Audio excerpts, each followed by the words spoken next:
So the Lord delivered them into the hands of the Philistines. For 40 years they're under their discipline.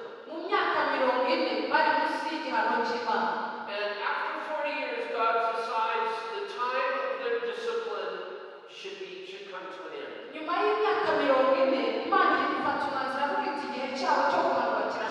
And so God raises up a new judge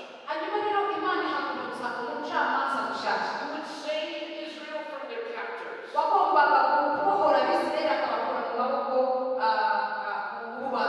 So an angel of the Lord appears to a woman.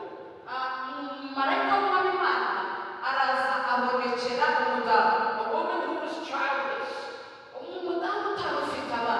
And he tells her that you're going to conceive and have a son. And the boy was to be a Nazarite. To be a Nazarite means to be set apart or dedicated to God.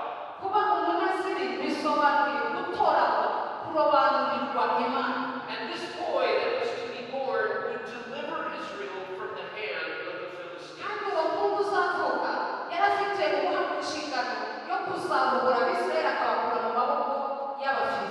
The woman is shocked by the angelic appearance. She goes to tell her husband. And the husband also is amazed.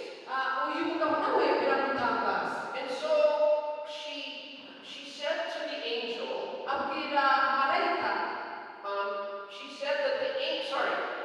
the lady said to her husband that the angel said to her,